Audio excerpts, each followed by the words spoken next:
Today, I live by Marcus Aurelius's rule. Action is born from silence. At 9 a.m., an email arrived that would have destroyed my day a month ago. The subject line alone used to trigger a 3-hour anxiety spiral. The old me would have opened social media, sought validation, complained to friends. The new me started a timer. In 25 minutes, the task that had paralyzed me for 3 weeks was conquered. But this isn't about productivity hacks. This is about something the ancients called prosoche, the art of attention. The difference between reacting and responding, between being a leaf in the wind and being the wind itself. I'm going to show you exactly how this works through 3 real battles from my day. By the end, you'll have a system that transforms chaos into clarity in under 2 minutes. The Stoics had a word, fantasia, not fantasy perception. They understood that between stimulus and response lies a space. In that space lies your power. Epictetus, who lived as a slave, said, "It's not what happens to you, but how you react to it that matters." Most people live their entire lives as prisoners of their first reaction. The email makes them angry, so they are angry. The criticism hurts, so they are hurt. The craving calls, so they answer. But what if reaction is optional? This is controlling perception, the daily practice that built emperors and freed slaves. Not positive thinking, not denial, the separation of what happens from what it means. Today, I tested this system through 3 progressively difficult battles: work pressure, family dynamics, and the quiet war we fight with ourselves every day. Battle 1, the work crucible, 9:07 a.m. Client email, "This is all wrong. We need to talk immediately." 3 weeks of work, dismissed in 6 words. The old me would have felt the familiar punch in the stomach, would have opened Telegram to complain, would have spent an hour crafting a defensive reply, would have carried this poison through the entire day. The new me applied step 1. What here is under my control? Not his tone, not his mood, not his opinion, but my response, my next action, my energy allocation. Step 2, act in 5 seconds. Before the emotional storm could build, I was already moving. I opened the document, found the specific point, fixed it. 7 minutes of focused work.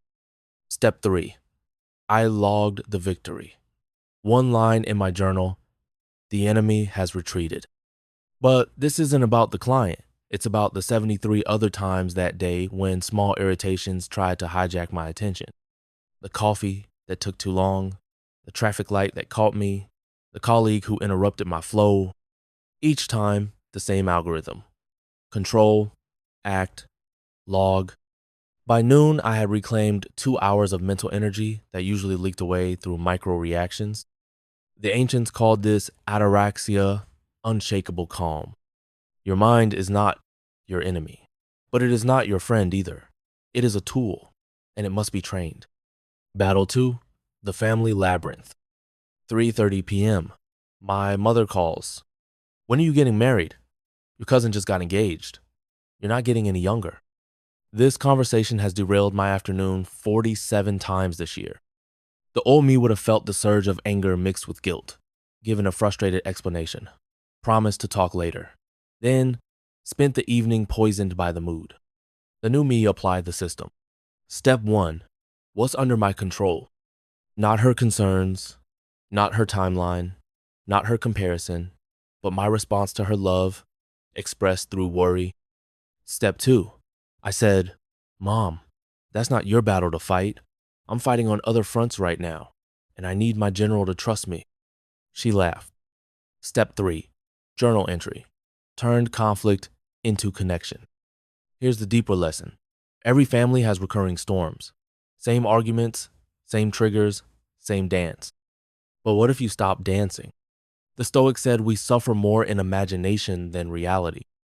My mother's question wasn't an attack, it was anxiety in disguise. When I stopped defending against a threat that didn't exist, I could respond to the love underneath. Marcus Aurelius wrote, "Very little is needed to make a happy life. Often that very little is refusing to fight battles not worth winning." Your family didn't give you your triggers. They revealed them. The work is yours to do. Battle 3. The Inner Saboteur. 11:47 p.m. The fridge hums. A chocolate bar screams, "Eat me." This is where most people lose the war. Not in dramatic moments, but in the quiet surrender to impulse. The old me would have taken the chocolate, hated myself, promised to start fresh. Again, the new me applied the system. Step 1. What's under my control? Not the craving, not the chocolate, but my response to the signal. I asked, am I hungry or avoiding something? I was avoiding the discomfort of ending the day without a reward. Step 2. I said aloud, hunger is not fact, it's opinion. I drank water. I went to bed. Step 3. Morning journal entry. Won the war before breakfast. But here's what nobody tells you. Self-discipline isn't about willpower. It's about premeditatio malorum, premeditating adversity, seeing the pattern before it unfolds. Every night, my brain offers the same deal. Pleasure now, pain tomorrow. The chocolate bar isn't the enemy, the unconscious agreement is. When you start seeing the pattern, you realize something. You are not your thoughts. You are not your impulses. You are not your first reaction. You are the space between stimulus and response. And in that space, you are free. Here is your complete arsenal. Step 1. Find the core. Ask, what here is under my control? Only your response to this moment. Step 2. Act in 5 seconds. Before the brain builds a story, you act. Step 3. Log the victory. 1 sentence. Make it yours. Daily practice. Morning set 3 intentions. Midday check. Are you reacting or responding? Evening review. What worked? What didn't? What pattern is emerging? Emergency protocol. Breathe. Name. This is anger. This is fear. Choose. What would the person I'm becoming do? The Stoics practiced the view from above. In 10 years, will this matter? In 100, will anyone care? This isn't about becoming emotionless. It's about becoming responsible. The deeper truth, I haven't become Marcus Aurelius. I still feel anger, fear, craving, but something has changed. The gap between stimulus and response has widened. What hijacked my day now passes like weather. Memento mori. Remember, you will die. You have roughly 30,000 days. How many will you spend in reaction? How many will you spend fighting battles that don't matter? The email that ruined your day? Forgotten in 5 years. The family argument? Irrelevant in 10. The craving? Gone in 20 minutes. But the person you become by practicing response, that person lasts forever. This isn't about perfection. It's about direction. Not controlling the storm, but dancing in the rain. Your turn. Choose one battle today. Next time you feel a trigger, the email, the comment, the craving, apply step 1. Ask, what here is under my control? Then act, then log it. Come back here in 24 hours. Comment, the fort is taken. Tell me your battle. I'll be here, I'll be reading, I'll be responding. But remember this, you are not trying to become unbreakable. You are learning to bend without breaking. You are not trying to feel nothing. You are learning to feel everything without being controlled by it. The Stoics call this eudaimonia, not happiness, but flourishing.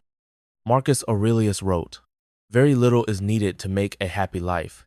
It is all within yourself, in your way of thinking. Power lies in the small things we tame. Your war begins now.